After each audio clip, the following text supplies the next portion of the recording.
നമസ്കാരം പ്രിയപ്പെട്ട പ്രേക്ഷകരെ, രാവിലെയിലേക്ക് ഒരിക്കൽ കൂടി സ്വാഗതം. ലോകം യുദ്ധത്തിൻ്റെ നിഴലിൽ തന്നെയാണ്. അതിൻ്റെ പ്രത്യാഘാതങ്ങൾ ലോകത്തിൻ്റെ വിവിധ ഭാഗങ്ങളിൽ അനുഭവിച്ചു വരികയാണ്. ഇന്ത്യയിൽ ഗ്യാസുമായി ബന്ധപ്പെട്ട് വലിയ ക്ഷാമമുണ്ട്. പെട്രോൾ ഡീസലുമായി ബന്ധപ്പെട്ട് വരും ദിവസങ്ങളിൽ എന്താണ് സംഭവിക്കുക എന്നറിയില്ല. ഏതായാലും ഹോർമുസ് കടലിടുക്കിൽ കൂടി ഇന്ത്യയുടെ 2 കപ്പലുകൾ, അത് ഓയിൽ ടാങ്കറുകൾ കടത്തിവിടാൻ ഇറാൻ തയ്യാറായി എന്ന വളരെ പ്രധാനപ്പെട്ട വിവരം പുറത്തു വരുന്നുണ്ട്. ഒപ്പം ചൈനീസ് കപ്പലുകൾക്കും ചില ഇളവുകളുണ്ട്.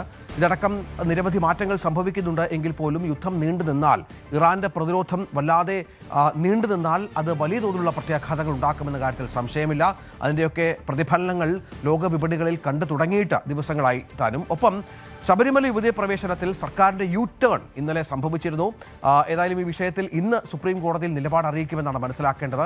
ഇത് വളരെ പ്രധാനപ്പെട്ട ഒരു വാർത്തയായി തന്നെ ഈ ദിവസം ചർച്ച ചെയ്യുന്ന ഒന്നാണ്. നമുക്ക് ആദ്യം തലക്കെട്ടുകൾ നോക്കാം.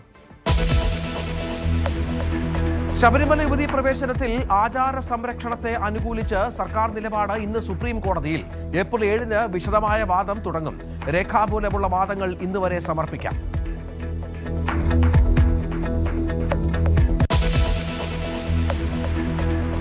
ഇറാനെ കാത്തിരിക്കുന്നത് സർവനാശമെന്ന് ട്രംപ്. സാമ്പത്തികമായും സൈനികപരമായും തകർക്കും.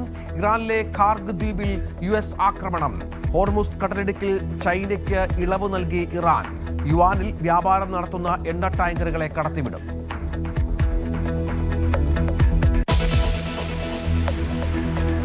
എയർ ഇന്ത്യക്ക് പിന്നാലെ വിമാന ടിക്കറ്റ് നിരക്ക് കൂട്ടി ഇൻഡിഗോയും. 425 രൂപ മുതൽ 2300 രൂപ വരെ വർദ്ധിപ്പിച്ചു. പുതിയ നിരക്കുകൾ പ്രാബല്യത്തിൽ.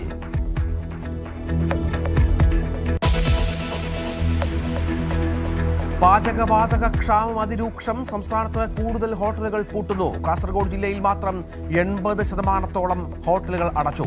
തെക്കൻ ജില്ലകളിലും കടുത്ത പ്രതിസന്ധി. സുപ്രധാന തീരുമാനങ്ങളെടുക്കാൻ ഇന്ന് മന്ത്രിസഭാ യോഗം. താൽക്കാലിക ജീവനക്കാരെ സ്ഥിരപ്പെടുത്തുന്നതടക്കം പരിഗണനയിൽ. സർക്കാർ ജീവനക്കാരുടെ പ്രവർത്തനം ആഴ്ചയിൽ 5 ദിവസമാക്കിയേക്കും.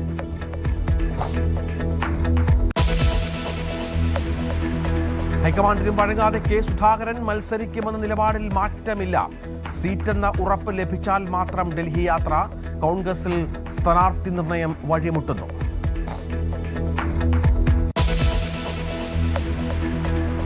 നമുക്ക് വളരെ പ്രധാനപ്പെട്ട ഒരു വാർത്തയിലേക്ക് തന്നെ ആദ്യം പോകാം. ഇന്നലെയാണ് ശബരിമല യുവതീ പ്രവേശനത്തിൽ നിലപാടിൽ സർക്കാരിൻ്റെ ടേൺ സംഭവിച്ചത്. ആചാര സംരക്ഷണം എന്ന രീതിയിലേക്ക് കാര്യങ്ങൾ സർക്കാർ എത്തിച്ചു എന്നാണ് മനസ്സിലാക്കേണ്ടത്. തെരഞ്ഞെടുപ്പ് കാലമാണ്. വിശ്വാസികൾ എതിർത്താൽ, അതിലെ അഭിപ്രായങ്ങൾ എതിരായാൽ അതുമായി ബന്ധപ്പെട്ട പ്രത്യാഘാതം അനുഭവിച്ച ഒരു സർക്കാരും ഒരു മുന്നണിയുമൊക്കെയാണ് ഇടതുമുന്നണി. നമുക്കറിയാം കഴിഞ്ഞ 2019 ലോക്സഭാ തെരഞ്ഞെടുപ്പിലൊക്കെ എങ്ങനെയാണ് സർക്കാർ നിലപാട് ജനങ്ങളെ സ്വാധീനിച്ചത് എന്ന്. ഇപ്പോൾ അതുകൊണ്ട് ടേൺ അടിക്കുകയാണ്. ആചാര സംരക്ഷണം, അതായത് ആർക്കും ക്ഷേത്രങ്ങളിൽ പ്രവേശിക്കാമെന്നൊക്കെ വാചകമടിച്ചിരുന്ന മുഖ്യമന്ത്രിയും CPM സംസ്ഥാന സെക്രട്ടറിയും ഒക്കെ തന്നെ പിന്തുണച്ചുകൊണ്ട് ഇപ്പോൾ നിലപാടിൽ മാറ്റം വരുത്തുന്നു. സുപ്രീം കോടതിയിൽ ഇന്ന് നിലപാട് അറിയിക്കുമെന്നാണ് വ്യക്തമാക്കിയിരിക്കുന്നത്. കേസിൽ ഉൾപ്പെട്ട എല്ലാ കക്ഷികൾക്കും രേഖാമൂലമുള്ള വാദങ്ങൾ സമർപ്പിക്കാനുള്ള സമയപരിധി ഇന്ന് അവസാനിക്കും. ഏപ്രിൽ 7-ന് വിശദമായ വാദം തുടങ്ങുകയും ചെയ്യും. ആചാരം സംബന്ധിച്ച കാര്യങ്ങൾ നിയമപരമോ ഭരണഘടനാപരമോ ആയ പ്രശ്നം മാത്രമല്ല. ഇത് പരിഹരിക്കാൻ കഴിയുന്നത് സർക്കാരിനോ കോടതിക്കോ അല്ല. ആചാരങ്ങളെക്കുറിച്ച് അറിവുള്ള ആളുകൾക്കാണ്. അവരുമായി ചർച്ച നടത്തി ആവശ്യമായ നിലപാട് സ്വീകരിക്കണമെന്നാണ് CPM നയമെന്നാണ് ഇന്നലെ സംസ്ഥാന സെക്രട്ടറി MV ഗോവിന്ദൻ നൽകിയ മറുപടി. പാർവതി ഏറ്റവും പുതിയ വിവരങ്ങളുമായി ചേരും. പാർവതി, ഇതുമായി ബന്ധപ്പെട്ട സ്ത്രീകളെ ശബരിമലയിൽ കയറ്റി എന്ന പേരുദോഷം കേട്ട ഒരു സർക്കാരാണ്. കോടതി വിധി അനുസരിക്കുമെന്ന് നിരന്തരമായി പറഞ്ഞുകൊണ്ടിരുന്നൊരു മുഖ്യമന്ത്രിയാണ്. തെരഞ്ഞെടുപ്പിൽ തിരിച്ചടി നേരിട്ടപ്പോൾ നിലപാടുകൾ മാറുന്നു. സംരക്ഷണ മതിലുകൾ തകരുന്നു. ഇപ്പോൾ വളരെ കൃത്യമായി തന്നെ ആചാരങ്ങൾ വിശ്വാസികൾക്കൊപ്പം നിൽക്കുന്ന പശ്ചാത്തലം. എന്തൊക്കെയാണ് വിവരങ്ങൾ? രഞ്ജിത്ത്, ശബരിമല യുവതീ പ്രവേശനത്തിൽ ഇന്ന് മറ്റൊരു നിർണായക ദിനമാണ്. നമുക്കറിയാം 2018 സുപ്രീം കോടതി ശബരിമലയിൽ പ്രായഭേദമന്യേ സ്ത്രീകളെ പ്രവേശിപ്പിക്കാമെന്ന വിധിയുണ്ടായത്. തുടർന്ന് അതിനെ അനുകൂലിച്ച സർക്കാർ ശബരിമലയിൽ സ്ത്രീകളെ കയറ്റാൻ ശ്രമിച്ചതും പിന്നീട് അത് വലിയ ജനകീയ പ്രതിഷേധത്തിന് ഇടയാക്കിയതും നമ്മൾ കണ്ടതാണ്. ഈ വിശ്വാസികളുടെ പ്രതിഷേധം സർക്കാരിനെ വലിയ തോതിൽ പ്രതിരോധത്തിലാക്കി. അന്നത്തെ തദ്ദേശ തെരഞ്ഞെടുപ്പിലടക്കം വലിയ തിരിച്ചടി LDFന് നേരിടേണ്ടി വന്നു. ഈ സാഹചര്യം സാഹചര്യമെല്ലാം സർക്കാരിന് മുന്നിലുണ്ട്. പ്രത്യേകിച്ച് ഇപ്പോൾ നിയമസഭാ തെരഞ്ഞെടുപ്പ് അടുത്തു നിൽക്കുന്ന സാഹചര്യത്തിൽ വിശ്വാസികളെ പിണക്കാതെയുള്ള ഒരു നിലപാടാകും സർക്കാർ സുപ്രീം കോടതിയിൽ സ്വീകരിക്കുക എന്നുള്ളതാണ്. ഇതാണ് CPM സംസ്ഥാന സെക്രട്ടേറിയറ്റിലടക്കം ധാരണയായ കാര്യവും. യുവതീ പ്രവേശന വിധി പുനഃപരിശോധിക്കണമെന്ന ഹർജികളിൽ തുടർ നടപടികളിലേക്ക് കടക്കുകയാണ് ഇന്ന് മുതൽ സുപ്രീം കോടതി. ഹർജികളിൽ നിലപാട് രേഖാമൂലം അറിയിക്കാൻ കക്ഷികൾക്ക് നേരത്തെ സുപ്രീം കോടതി നിർദ്ദേശം നൽകിയിരുന്നു. അതിന് കോടതി അനുവദിച്ച സമയപരിധിയാണ് ഇന്ന് വരെയുള്ളത്. സർക്കാർ പഴയ നിലപാട് സുപ്രീം കോടതിയിൽ ആവർത്തിക്കില്ല എന്നുള്ളതാണ് അതിലേറ്റവും പ്രധാനം.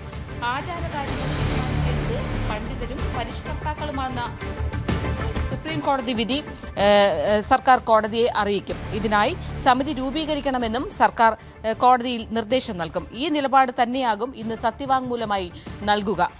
ഒപ്പം തന്നെ 2008 അന്ന് VS അച്യുതാനന്ദൻ സർക്കാരിന്റെ കാലത്ത് നൽകിയ സത്യവാങ്മൂലത്തിലും ഇതേ കാര്യം തന്നെയായിരുന്നു നിർദ്ദേശിച്ചിരുന്നത്. 2008 ആണ് സർക്കാർ സുപ്രീം കോടതി ഇക്കാര്യം ആദ്യമായി അറിയിക്കുന്നതും. നിയമവകുപ്പ് ജോയിന്റ് സെക്രട്ടറി ആയിരുന്ന S. കോമളന്റെ പേരിലായിരുന്നു അന്ന് സുപ്രീം കോടതിയിൽ സർക്കാർ സത്യവാങ്മൂലം ഫയൽ ചെയ്തിരുന്നത്. അതിൽ സർക്കാർ പറഞ്ഞത് ഇങ്ങനെയായിരുന്നു, അതായത് ശബരിമലയിൽ ആരെയും വിലക്കരുത്, എന്നാൽ വർഷങ്ങളായി ശബരിമലയിൽ നിലനിൽക്കുന്ന ആചാരവുമായി ബന്ധപ്പെട്ട വിഷയമായതിനാൽ ഇതേക്കുറിച്ച് പഠിച്ച് തീരുമാനമെടുക്കാൻ ഹിന്ദുമതത്തെക്കുറിച്ച് ആധികാരികമായി അറിവുള്ള പണ്ഡിതരെ ചുമതലപ്പെടുത്തണമെന്നായിരുന്നു 2008 VS അച്യുതാനന്ദൻ സർക്കാരിന്റെ കാലത്ത് നൽകിയ സത്യവാങ്മൂലം. ഇതിനായി ഒരു കമ്മീഷനെ നിയമിക്കണമെന്നും ഇതിൽ ശുപാർശ ചെയ്തിരുന്നു. എന്നാൽ ശബരിമലയിൽ പ്രായഭേദമന്യേ സ്ത്രീ പ്രവേശനം അനുവദിക്കണമെന്നായിരുന്നു അന്നത്തെ സത്യവാങ്മൂലത്തിലെ പ്രധാന നിലപാട്.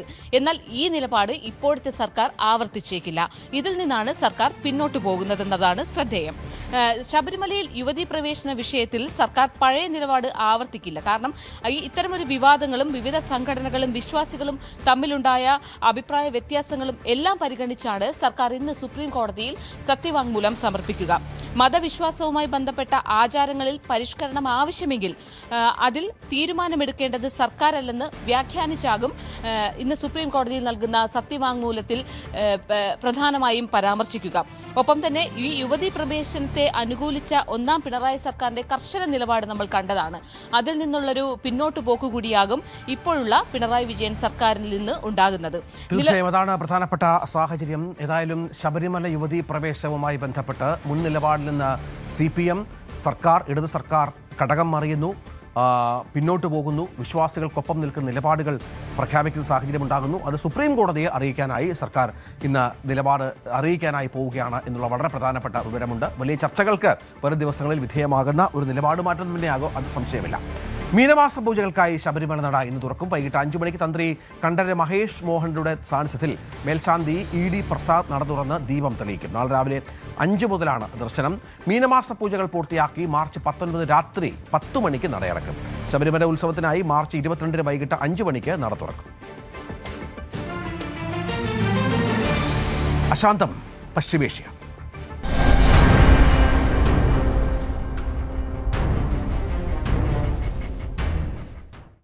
യുദ്ധം 15ാം ദിവസത്തിലേക്ക് കടക്കുമ്പോൾ പുതിയ നീക്കങ്ങളുമായി ഇറാനും അമേരിക്കയും. ഡോളർ ഒഴിവാക്കി ചൈനീസ് കറൻസിയായ യുവാനിൽ വ്യാപാരം നടത്തുന്ന എണ്ണ ടാങ്കറുകളെ ഹോർമുസ് കടലിടുക്ക് വഴി കടത്തിവിടാനാണ് ഇറാന്റെ നീക്കം. അതിനിടെ ഹോർമുസ് കടലിടുക്കിന് സമീപത്തെ ഖർഗ് ദ്വീപിൽ US ആക്രമണം നടത്തി. മിഡിൽ ഈസ്റ്റിലേക്ക് കൂടുതൽ സൈന്യത്തെയും യുദ്ധ കപ്പലുകളും അയക്കാനാണ് US തീരുമാനം. VR കാർത്തിക് വിവരങ്ങളുമായി ചേരുകയാണ്. കാർത്തിക്, പ്രധാനപ്പെട്ട വിഷയം ഈ ഹോർമുസ് കടലിടുക്കുമായി ബന്ധപ്പെട്ട് ഇറാൻ നടത്തുന്ന അതുമായി ബന്ധപ്പെട്ട പ്രതിരോധം തന്നെയാണ്. ലോകരാജ്യങ്ങളെ ഒട്ടാകെ ആശങ്കയിലാക്കിയ ഒരു നീക്കം തന്നെയാണ്. ഇന്ത്യ അടക്കം അതിൻ്റെ പ്രത്യാഘാതങ്ങൾ അനുഭവിക്കുന്നുമുണ്ട്. ഇപ്പോൾ എന്താണ് ചൈനീസ് കപ്പലുകൾ കിളവുണ്ട്? നമുക്കറിയാം ഇന്നലെ ഇന്ത്യയുടെ 2 ഓയിൽ ടാങ്കറുകൾ കടത്തിവിട്ടിരുന്നു. ഇപ്പോൾ ഇന്ത്യക്കും ചൈനയ്ക്കും മാത്രമാണോ ഇളവ് നൽകിയിരിക്കുന്നത്? രഞ്ജിത്ത്, യുദ്ധം 15ാം ദിവസത്തിലേക്ക് കടക്കുമ്പോൾ അമേരിക്ക കണക്ക് കൂട്ടിയതുപോലെ അല്ല ഇറാന്റെ പ്രതിരോധം. അതിനപ്പുറത്തേക്ക് ഇറാന്റെ പ്രതിരോധം US-ന് വലിയ ആശങ്കകൾ സൃഷ്ടിക്കുന്നു. സമാനമായ റിപ്പോർട്ടുകളാണ് മിഡിൽ ഈസ്റ്റിൽ നിന്നും പുറത്തു വരുന്നത് എന്നതാണ് ഏറ്റവും ശ്രദ്ധേയം. 15ാം ദിവസത്തിലേക്ക് കടക്കുമ്പോൾ പുതിയ യുദ്ധമുറകളാണ് ഇറാൻ സ്വീകരിക്കുന്നത് എന്നതാണ് ഏറ്റവും ശ്രദ്ധേയം. അതിലേറ്റവും പ്രധാനം ഹോർമുസ് കടലിടുക്ക് വഴി കടന്നുവരുന്ന കപ്പലുകൾ അതിൽ അമേരിക്കൻ കറൻസിയായ ഡോളറിലല്ല, പകരം ചൈനീസ് കറൻസിയായ യുവാനിൽ വ്യാപാരം നടത്തുന്ന എണ്ണ ടാങ്കറുകൾക്ക് അതുവഴി കടന്നു പോകാൻ അനുമതി നൽകും എന്ന തരത്തിലുള്ള റിപ്പോർട്ടുകളാണ് പുറത്തു വരുന്നത്. CNN ആണ് ഇക്കാര്യം റിപ്പോർട്ട് ചെയ്തത്. 52 വർഷമായി നിലനിൽക്കുന്ന ഒരു സംവിധാനമാണ് പെട്രോൾ ഡോളർ സംവിധാനം 1974 ഇത് നിലവിൽ വന്നത്. അമേരിക്ക സൗദിക്ക് നൽകുന്ന സൈനിക സംരക്ഷണത്തിന് പകരമായി ഇത്തരത്തിൽ എണ്ണയുടെ വ്യാപാരം ഡോളറിലാക്കിയത് 1970-കളിലാണ്. അങ്ങനെ 52 വർഷത്തിലധികമായി നിലനിൽക്കുന്ന ഒരു സംവിധാനത്തിലാണ് ഇപ്പോൾ ഒരു തന്ത്രപ്രധാനമായ ഒരു മാറ്റം വരുത്താൻ ഇറാൻ ലക്ഷ്യമിടുന്നത്. അത് അമേരിക്കയെ സാമ്പത്തികമായി തകർക്കാൻ കൂടി ലക്ഷ്യമിട്ടാണ് എന്നതാണ് ഏറ്റവും ശ്രദ്ധേയം. സ്വാഭാവികമായും ഇതിനോട് അമേരിക്ക എങ്ങനെ പ്രതികരിക്കും എന്ന് വരും മണിക്കൂറുകളിൽ അറിയണം. നേരത്തെ തന്നെ ചൈനീസ് കറൻസിയിലും അതോടൊപ്പം തന്നെ റഷ്യൻ കറൻസിയിലുമൊക്കെ എണ്ണ വ്യാപാരം നടത്താനുള്ള നീക്കങ്ങൾ, ആ ശ്രമങ്ങൾക്ക് ഇറാൻ വലിയ തോതിൽ പിന്തുണ നൽകിയിരുന്നു. യുദ്ധം അതിൻ്റെ നിർണായകമായ ഒരു ഘട്ടത്തിൽ എത്തി നിൽക്കുമ്പോഴാണ് സാമ്പത്തികമായി കൂടി ഒരു യുദ്ധമുറ ഇറാന്റെ ഭാഗത്ത് നിന്ന് ഉണ്ടാകുന്നത്. അപ്പോഴും US വളരെ ശക്തമായ ആക്രമണം ഇറാനെതിരെ തുടരുകയാണ്. ഹോർമൂസ് കിടലിടുക്കിന് സമീപത്തെ കാർക്ക് ദ്വീപിൽ US വ്യോമാക്രമണം നടത്തി. കാർക്ക് ദ്വീപ് ഇറാനെ സംബന്ധിച്ചിടത്തോളം തന്ത്രപ്രധാനമായ ഒരു കേന്ദ്രമാണ്. അവരുടെ ക്രൂഡ് എക്സ്പോർട്ട് ടെർമിനൽ അവിടെയാണ്. അതായത് ക്രൂഡ് ടാങ്കറുകളിലേക്ക് മാറ്റുന്ന തന്ത്രപ്രധാനമായ സ്ഥലം. മാത്രമല്ല അവിടെ ഇറാന്റെ സൈനിക കേന്ദ്രങ്ങളും ഉണ്ട്. ഈ സൈനിക കേന്ദ്രങ്ങൾ ലക്ഷ്യമിട്ടാണ് ആക്രമണം നടത്തിയത് എന്നാണ് ട്രംപ് ഇപ്പോൾ അറിയിക്കുന്നത്. ഏതായാലും കർഗ് ഐലൻഡിലെ ഇത്തരത്തിൽ US ആക്രമണം നടത്തിയത്, അതിനോട് ഇറാൻ ഈ ഘട്ടം വരെയും പ്രതികരിച്ചിട്ടില്ല. സ്വാഭാവികമായും വരും മണിക്കൂറുകളിൽ ആ പ്രതികരണങ്ങൾ കൂടി നിർണായകമാകും. അത്തരത്തിൽ തന്ത്രപ്രധാന മേഖലകൾ ആക്രമിക്കാൻ മടിക്കില്ല എന്നൊരു സന്ദേശമാണ് US ഇതിലൂടെ നൽകുന്നത്. കാരണം ഇതുവരെ 16 കപ്പലുകളാണ് ഹോർമൂസ് കടലിടുക്കിലൂടെ കടന്നു പോകുന്നതിനിടെ ആക്രമിക്കപ്പെട്ടത്. ആ പശ്ചാത്തലത്തിൽ കൂടി വേണം US-ന്റെ ഇത്തരമൊരു നീക്കത്തെ കാണാൻ. കാർഗ് ഐലൻഡിൽ US നടത്തിയ ആക്രമണം അത് സൈനിക കേന്ദ്രങ്ങൾ ലക്ഷ്യമാക്കി മാത്രമായിരുന്നു. സ്വാഭാവികമായും അവിടെ എണ്ണപ്പാടങ്ങളുണ്ട്, അതോടൊപ്പം തന്നെ എണ്ണ എക്സ്പോർട്ട് ടെർമിനലുകളുണ്ട്.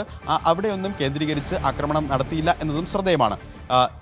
ഹോർമൂസ് കടലിടുക്ക് വഴി കടന്നുവരുന്ന എണ്ണ ടാങ്കറുകൾക്ക് US നാവികസേന സംരക്ഷണം നൽകും എന്ന തരത്തിലുള്ള റിപ്പോർട്ടുകളും പുറത്തു വരുന്നുണ്ട്.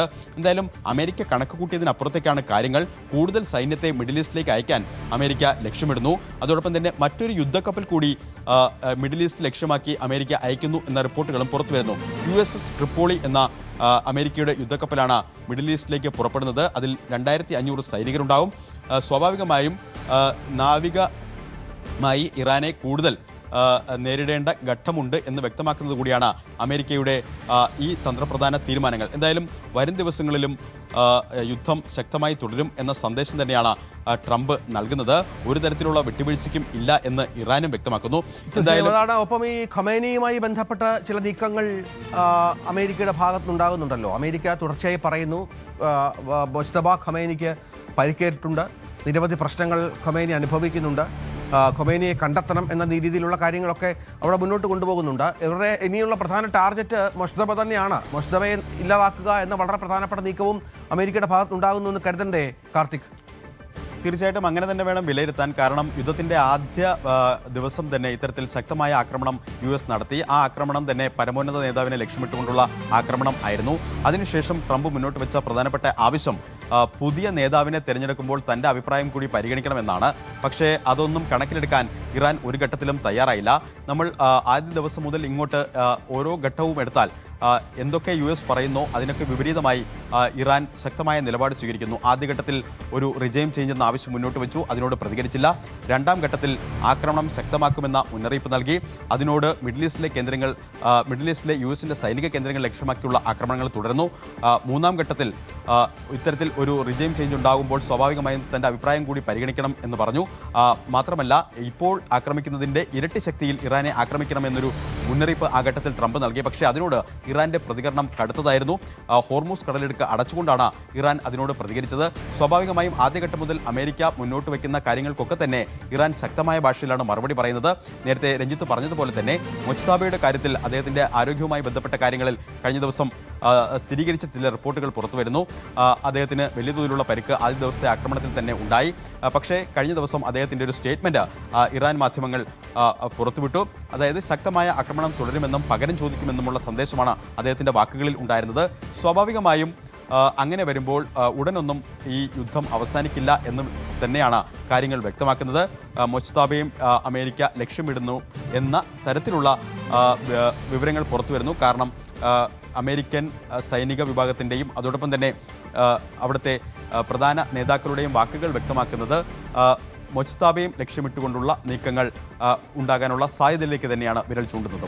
തീർച്ചയായും അതാണ് പ്രധാനപ്പെട്ട കാര്യം. ഏതായാലും യുദ്ധം അവസാനിക്കുന്നില്ല, അതിൻ്റെ പ്രതിഫലനം ലോകമെമ്പാടും കാണുന്നു. 2 ആഴ്ച പിന്നിടുകയാണ്. 15 ദിവസം ഇന്ന് തികയുന്നു യുദ്ധം ആരംഭിച്ചിട്ട്. 2 ആഴ്ച അല്ലെങ്കിൽ 3 ആഴ്ച മാത്രം നീണ്ടു നിൽക്കും, അതിനകം ഇറാനെ തീർക്കുമെന്ന് പറഞ്ഞ അമേരിക്കയ്ക്ക് ഇപ്പോൾ കാര്യങ്ങൾ തിരിച്ചടിയാകുന്നു എന്നുള്ള സൂചനകൾ കൂടിയാണ് ഈ പുറത്തു വരുന്നത് എന്ന് വേണം മനസ്സിലാക്കാൻ. വളരെ പ്രധാനപ്പെട്ട നീക്കങ്ങൾ ഇറാന്റെ ഭാഗത്തു നിന്നും ഉണ്ടാകുന്നു എന്നുള്ളതും നിർണായകമാണ്. ഇതിനിടെ നേരത്തെ നമുക്കറിയാം എയർ ഇന്ത്യ വിമാന ടിക്കറ്റ് കൂട്ടിയിരുന്നു. ഇൻഡിഗോയും സമാനമായി വിമാന ടിക്കറ്റ് കൂട്ടിയിരിക്കുകയാണ്. ഊർജ്ജ പ്രതിസന്ധിയുടെ പശ്ചാത്തലത്തിലാണ് പുതിയ നിരക്കുകൾ. 425 മുതൽ 2300 രൂപ വരെയാണ് വർധനവ്. എയർ ഇന്ത്യക്ക് പിന്നാലെയാണ് ഇൻഡിഗോയും ഇന്ധന സർചാർജ് പ്രഖ്യാപിച്ചത്. ഇന്ന് പുലർച്ചെ മുതൽ നിരക്ക് വർധന നിലവിൽ വന്നു എന്നാണ് വിവരം. ഏവിയേഷൻ ഇന്ധന വിലയിലുണ്ടായ വർധനവാണ് ഇത്തരമൊരു തീരുമാനത്തിലേക്ക് നയിച്ചത് എന്നാണ് ഇൻഡിഗോ വൃത്തങ്ങൾ നൽകുന്ന സൂചന.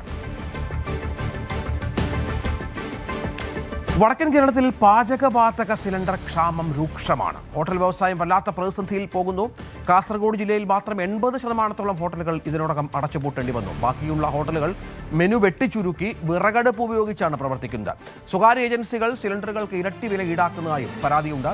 ഹോട്ടലുകൾക്ക് പൂട്ടുവീഴുന്നതോടെ ഇവരെ ആശ്രയിച്ച് കഴിയുന്ന മത്സ്യ, പച്ചക്കറി, പലവ്യഞ്ജന കച്ചവട സ്ഥാപനങ്ങൾ ആശങ്കയിലാണ്.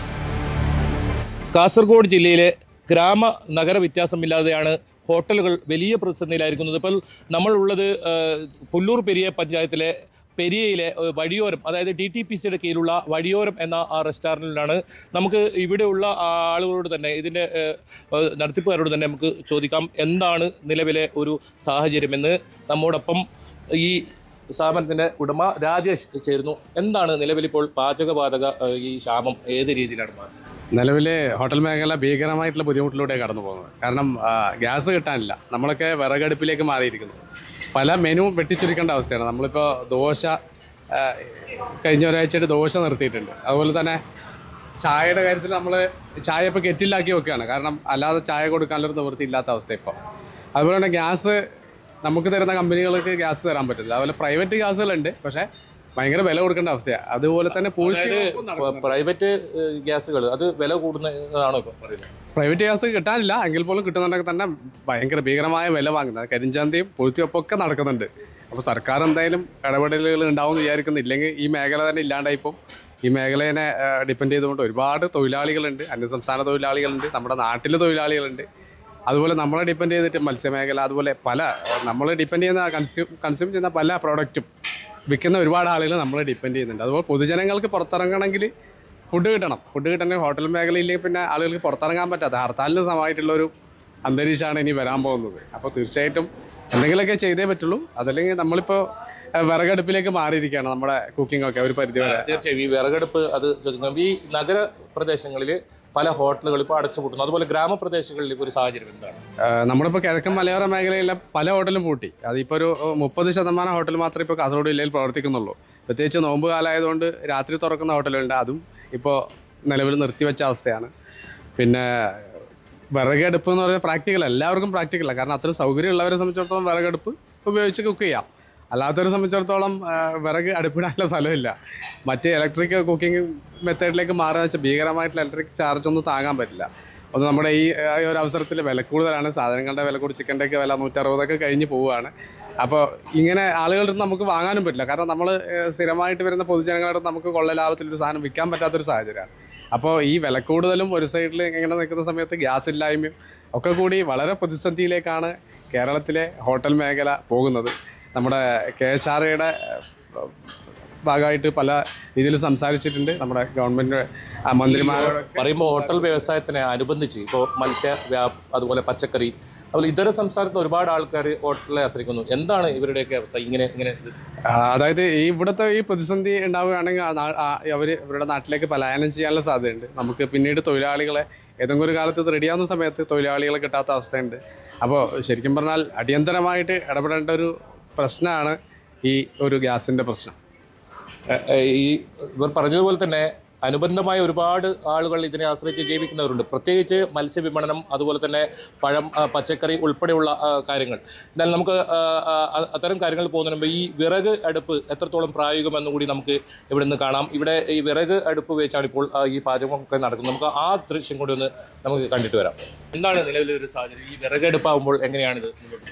ഗ്യാസില്ലാത്തതുകൊണ്ട് വളരെ ബുദ്ധിമുട്ടാണ്. കൂടുതലും ഇപ്പോൾ പാചകങ്ങൾ കൂടുതലും വിറകടുപ്പിൽ തന്നെയാണ്. പലവിധ ആരോഗ്യ പ്രശ്നങ്ങളുള്ളതുകൊണ്ട് കൂടുതൽ പണിക്കാരൊന്നും ഇതിന് കിട്ടാറില്ല. ഈ എങ്ങനെയാണ്, പുക ആണോ എന്താണ്? പുക ഭയങ്കര പുക. പിന്നെ പ്രത്യേകിച്ച് ഇപ്പോൾ ചൂടുകാലമാണ്. ചൂടിൻ്റെ ഇതിൻ്റെ കൂടെ ആകുമ്പോൾ വളരെയധികം ബുദ്ധിമുട്ടാണ്. അധികം ആൾക്കാരും ഇതര സംസ്ഥാനത്തുള്ള ആൾക്കാരാണ് പല ഹോട്ടലുകളിലുള്ളത്. ഇവിടെയും സമാനമായിരിക്കുമല്ലോ. എങ്ങനെയാണ് അവരുപയോഗിച്ച് നമുക്ക് ഈ വിറകടുപ്പ് വെച്ച് മുന്നോട്ട് കൊണ്ടുപോകാൻ പറ്റുമോ? ഇല്ല, അവരൊന്നും ഒരിക്കലും വിറകടുപ്പിൽ പണിയെടുക്കാനുള്ള ഇതില്ല. അവർ ഗ്യാസിൽ തന്നെയാണ് പണിയെടുക്കുന്നത്. പൊറോട്ടയൊക്കെ പണ്ടൊക്കെ ഞങ്ങളൊക്കെ പൊറോട്ട വിറകടുപ്പിൽ ഉണ്ടാക്കിയിട്ടുണ്ട്. പക്ഷേ ഇപ്പോഴാരും അതിനങ്ങനെ ചെയ്യാറില്ല. എന്തായാലും ഹോട്ടൽ ആൻഡ് റെസ്റ്റോറൻറ്റ് അസോസിയേഷൻ പ്രധാനമായും പറയുന്നത് ഈ പൂഴ്ത്തിവെപ്പ് അത് ആരംഭിച്ചിട്ടുണ്ട്. അത് പ്രത്യേകിച്ച് സ്വകാര്യ ഏജൻസിക്കെതിരെയാണ് ഇത്തരത്തിലുള്ള ആരോപണം ഉന്നയിക്കുന്നത്. ഇരട്ടി വില കൊടുക്കേണ്ട ഒരു സാഹചര്യം എന്നാണ് അവർ ആരോപിക്കുന്നത്. അതിൽ പരാതിയുമായി അല്ലെങ്കിൽ അതിന് നടപടിയെടുക്കണമെന്ന് ആവശ്യപ്പെട്ട് സർക്കാരിലേക്ക് സമീപിക്കാൻ ഹോട്ടൽ ആൻഡ് റെസ്റ്റോറൻറ്റ് അസോസിയേഷൻ തീരുമാനിച്ചിട്ടുണ്ട്. ഏതായാലും കാസർഗോഡ് ജില്ലയിലെ മലയോര മേഖലകളിലെ പല ഹോട്ടലുകളും ഇപ്പോൾ അടച്ചുപൂട്ടിയിരിക്കുന്നു. നഗരപ്രദേശങ്ങളിലാകട്ടെ ഊണ് കിട്ടാത്ത ഒരു സാഹചര്യമുണ്ട്. പലപ്പോഴും ഇത്തരത്തിൽ അടുപ്പ് സൗകര്യം പല ഹോട്ടലുകൾക്കും പരിമിതമാണ്. കാരണം വലിയ വാടകയാണ് നഗരപ്രദേശങ്ങളിലൊക്കെ നൽകേണ്ടി വരുന്നത്. അതുകൊണ്ട് തന്നെ അവർ പരിമിതമായ സ്ഥലത്ത് ഇത്തരത്തിൽ പാചകവാതക സിലിണ്ടറൊക്കെ ഉപയോഗിച്ചായിരുന്നു ഇവർ മുന്നോട്ട് പോയത്. അത്തരം ഹോട്ടലുകളെല്ലാം അടച്ചുപൂട്ടുന്ന സാഹചര്യം ഉണ്ടായിട്ടുണ്ട്. ഏതായാലും ഈ പ്രതിസന്ധി വരും ദിവസങ്ങളിലും തുടർന്നാൽ ഒരു പക്ഷേ എല്ലാ ഹോട്ടലുകൾക്കും പൂട്ട് വീഴും. ഒരു പക്ഷേ 2019 കോവിഡിന് ശേഷം മെല്ലെ ഒന്ന് ഉണർന്നു വന്ന ഒരു വ്യവസായം അത് വീണ്ടും ഈ ഒരു കാരണത്താൽ താഴോട്ട് പോകുന്ന സാഹചര്യം ഉണ്ടാവും എന്ന് തന്നെയാണ് ഈ ഹോട്ടൽ ഉടമകളും വ്യക്തമാക്കുന്നത്. KV Baiju, news 18, Kasaragod. ബൈജു ഇപ്പോൾ റിപ്പോർട്ട് ചെയ്ത പോലെ പല സ്ഥലങ്ങളിലും ഇപ്പോൾ ആളുകൾ യാത്രകളൊക്കെ ഉപേക്ഷിക്കുന്ന പശ്ചാത്തലം കൂടിയുണ്ട്. കേരളത്തിൽ ഭക്ഷണം കിട്ടാത്ത പശ്ചാത്തലം. ചില ഹോട്ടലിലൊക്കെ ചെന്നാൽ പരിമിതമായ ഭക്ഷണങ്ങൾ മാത്രമാണ്, പെട്ടെന്ന് പാകം ചെയ്യാൻ പറ്റുന്ന ഭക്ഷണങ്ങൾ മാത്രമാണ്. നമ്മൾ നേരത്തെ ഒരുപാട് കഴിച്ചുകൊണ്ടിരുന്ന പല ഭക്ഷണങ്ങൾക്കും ക്ഷാമമുണ്ട്. ഹോട്ടൽ ഉണ്ടാക്കുന്നില്ല എന്ന പ്രധാന പ്രശ്നമുണ്ട്. ഗ്യാസിൻ്റെ ക്ഷാമം തന്നെയാണ് കാരണം. വരും ദിവസങ്ങളിൽ അത് കൂടുതൽ രൂക്ഷമാകുമെന്നുള്ള വിവരം കൂടി പുറത്തു വരുന്നുണ്ട്. അപ്പോഴും കേന്ദ്ര സർക്കാർ പരിഭ്രാന്തരാവേണ്ട എന്നും ഇതുമായി ബന്ധപ്പെട്ട് നടപടികൾ സ്വീകരിക്കുന്നുണ്ട് എന്നും വ്യക്തമാക്കുന്നുണ്ട്. 30% LPGയുടെ ഉൽപ്പാദനം കൂട്ടി എന്നുള്ള വിവരം കൂടി കേന്ദ്രമന്ത്രിയൊക്കെ പറയുന്നുണ്ട്. എങ്കിൽ പോലും ക്ഷാമം മാറുന്നില്ല എന്നത് ഏറ്റവും പ്രധാനമാണ്. ബുക്കിംഗ് സ്വീകരിക്കുന്നില്ല ഗ്യാസ് ഏജൻസികൾ എന്ന വളരെ പ്രധാനപ്പെട്ട ഒരു വിവരം കൂടിയുണ്ട്. LPG ക്ഷാമം രൂക്ഷമായതോടെ നാട്ടിലെങ്ങും വിറകിന് ഡിമാൻഡ് കൂടുകയാണ്. മുമ്പത്തേതിലും ഇരട്ടി ആവശ്യക്കാരാണ് വിറക് അന്വേഷിച്ച് വിളിക്കുന്നതെന്ന് ഈ മേഖലയിലുള്ളവർ പറയുന്നു. നിലവിൽ വില വർദ്ധിപ്പിക്കാൻ ആലോചിച്ചിട്ടില്ലെന്നും സാഹചര്യമനുസരിച്ച് തീരുമാനിക്കുമെന്നും മലപ്പുറത്ത് വിറക് കച്ചവട മേഖലയിലുള്ളവർ വ്യക്തമാക്കി. പാചകവാതക ക്ഷാമം ഏറ്റവും കൂടുതൽ ഡിമാൻഡ് കൂട്ടിയ ഒരു മേഖലയാണ് വിറക് കച്ചവടം. സാധാരണയിൽ കവിഞ്ഞുള്ള ഓർഡറുകളാണ് ഇപ്പോൾ വിറക് വിൽക്കുന്ന ഇടങ്ങളിലേക്കൊക്കെ എത്തുന്നത്. നമ്മൾ നിൽക്കുന്നത് മലപ്പുറം കോണമ്പാറയിലാണ്. ഇവിടുത്തെ ഒരു പ്രധാനപ്പെട്ട വിറക് വിൽപ്പന കേന്ദ്രത്തിലാണ് നമ്മളുള്ളത്. നമ്മോടൊപ്പം സുബൈർ മിൻസാഫും ചേരുന്നുണ്ട്. ഇവരാണ് ഇത് നടത്തുന്നത്.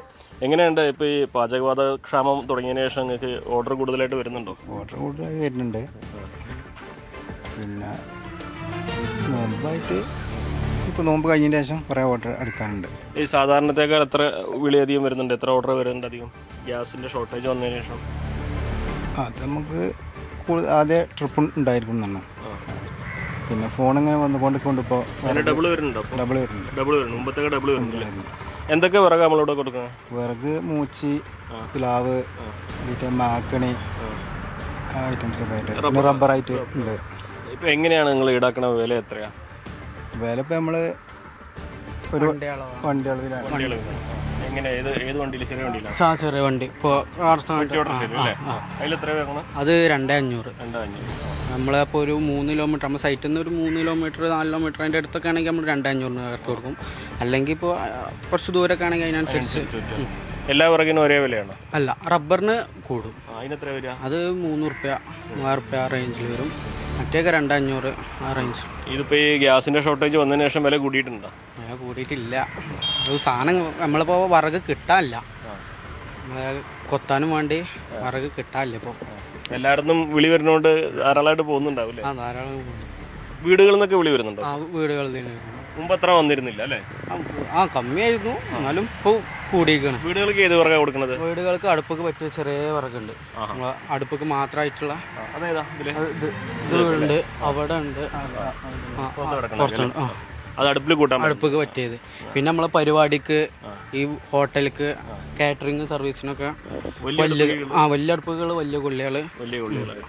അതിനൊക്കെ ഒരേ വില തന്നെ? വില. പിന്നെ റബ്ബറിനൊക്കെയാണ് വില വ്യത്യാസം. റബ്ബർ എന്താ കൂടാൻ കാരണം? വില കൂടാൻ പെട്ടെന്ന് കത്തണോണ്ടാണ്. അത് പച്ചയാണെങ്കിൽ പച്ചയും കത്തും, അങ്ങനെ കത്തും. ഇനിയിപ്പോൾ ഈ പെരുന്നാളൊക്കെ ആയിട്ട് വരുമ്പോൾ എങ്ങനെ മുൻകൂട്ടി ആൾക്കാർ ഇപ്പോൾ ഓർഡർ ചെയ്യാൻ തുടങ്ങിയിട്ടുണ്ടോ? ഉണ്ടാവും, കാറ്ററിങ്ങിനൊക്കെ ആയിട്ട് ഫുള്ള് ഓർഡറാണ്. ഇപ്പോൾ അടുത്ത ഏപ്രിലൊക്കെ കാണുമ്പോൾ കല്യാണം ഉണ്ട്, ഫുള്ള് ഓർഡർ ചെയ്ത് കിട്ടും. കഴിഞ്ഞ ദിവസം കാറ്ററിംഗുകാരെ കണ്ടപ്പോഴേ അവർ പറഞ്ഞത് ഈ പെരുന്നാളാകുമ്പോൾ ഇനി എങ്ങനെ ബിരിയാണി വയ്ക്കും, ഗ്യാസ് കിട്ടാത്തതുകൊണ്ടേ ഭയങ്കര ടൈറ്റാണ്. അപ്പോൾ അതൊക്കെ മുൻകൂട്ടി ആൾക്കാർ പറയാൻ തുടങ്ങിയോ വിറക് വേണമെന്ന്? മുൻകൂട്ടി തന്നെ ഇപ്പം തന്നെ കോളുകൾ വരുന്നുണ്ട്. പല ഇങ്ങനെ ബുക്ക് ചെയ്ത് 28-ാം തീയതി പരിപാടി ഉണ്ട്, ഇത് വാണ്ട് എത്തിച്ചോണ്ടാകുന്ന ഒരു കൊട്ട വണ്ടി, അങ്ങനെ 2 വണ്ടിയൊക്കെ പറഞ്ഞുകൊണ്ട് നിങ്ങൾക്ക് മലപ്പുറത്തിന്റെ എല്ലായിടത്തും വിറക് വരുന്നുണ്ടോ? നമുക്ക് മലപ്പുറത്തിന് ഇവിടെ തന്നെയാണ് എടുത്തുനിന്നൊക്കെ വിറകുണ്ട്. ഇപ്പോൾ വില കൂടുമോ എന്നുള്ളതാണ് അറിയണ്ടല്ലേ? വില കൂട്ടേണ്ടി വരുമോ? കൂട്ടേണ്ടി വരും, ഇങ്ങനെ സാധനം കിട്ടാനില്ല, ഡിമാൻഡ് കൂടുകയാണ്. എന്തായാലും ഇപ്പോൾ അടുത്ത ദിവസങ്ങളിലൊന്നും വല്ലാതെ കൂടില്ലെന്ന് വിചാരിക്കല്ലേ? എന്തായാലും നോമ്പൊക്കെ കഴിഞ്ഞതിൻ്റെ ശേഷം ആലോചിക്കാം. ഇത് എല്ലായിടത്തും ഒരേ വില തന്നെ ആവൂലേ? വ്യത്യാസം എങ്ങനെയൊക്കെ വ്യത്യാസം വരിക? അത് ചില ആപ്പ് വണ്ടികൾക്ക് വലിപ്പമുള്ളത് അനുസരിച്ച് വില കൂടും. വണ്ടിക്ക് അനുസരിച്ച് എത്ര വ്യത്യാസം എങ്ങനെയാകും? ഇപ്പം നമ്മളെടുത്ത് നമ്മൾ സാധാരണ വേറെ ഓരോ വണ്ടികൾ, ചകിരിയും ചിരട്ടയൊക്കെ ഉണ്ട് അതിനൊക്കെ എങ്ങനെയാ വില വരുന്നത്? അതൊക്കെ വണ്ടികളെ തന്നെ. അതന്നെ എത്ര വരിക? 800 റുപ്യ ശരി. ചകിരിക്കാണ്. ചേട്ട പിന്നെ തൂക്കം എത്ര കിലോ? കിലോന് 30, 32 പല റേറ്റിൽ ഇങ്ങനെ ദിവസം കൂടി വരും, ചിലപ്പോൾ കുറയും. അപ്പോൾ വില കൂടുതലുണ്ടോ? കൂടി വരുന്നുണ്ട്. എത്ര കൂടിയാണ് ഇപ്പോൾ? ചേട്ടക്ക് 34 റുപ്യൊക്കെയാണ് കിലോന്. എത്രയായിരുന്നു ആദ്യം? 28, 29, 34 കൂടും. എന്താണെങ്കിലും ഈ ഗ്യാസിന്റെ ഷോർട്ടേജ് ഒരു തരത്തിൽ നിങ്ങൾക്ക് കച്ചവടം കൂടുന്നുണ്ട്. പക്ഷേ ഇനിയിപ്പോൾ ഇതേ അവസ്ഥ തുടർന്ന് എന്താവെന്ന് പറയാൻ പറ്റില്ലല്ലേ? അതെ, അതാണ് ഇതിന് ഇവരുടെ ഒരു പ്രധാനപ്പെട്ട കാര്യം. ഈ ഗ്യാസിൻ്റെ ഒരു പാചകവാതകക്ഷാമം ശരിക്ക് ഒരു തരത്തിൽ ഇവർക്ക് ഗുണമാണ്. പക്ഷേ ആളുകളെ സംബന്ധിച്ച് ഇനി വിറകും അതിൻ്റെ വിലയും കൂടി കൂടുന്ന ഒരു സാഹചര്യം ഏറെ വൈകാതെ ഉണ്ടാവുമെന്നാണ് പറയുന്നത്. മാത്രമല്ല ഇപ്പോഴൊക്കെ വില കൂട്ടിയിട്ടില്ല, പക്ഷേ ഇനിയും ഇതേപോലെ ഡിമാൻഡ് കൂടുകയും അതേപോലെ ഈ വിറകിന് കിട്ടാത്തൊരവസ്ഥ വരുമ്പോൾ സ്വാഭാവികമായിട്ടും വിറകിൻ്റെ വിലയും കൂടിയേക്കും എന്നൊരു കാര്യമാണ് ഈ രംഗത്തുള്ളവർ പങ്കുവയ്ക്കുന്നത്.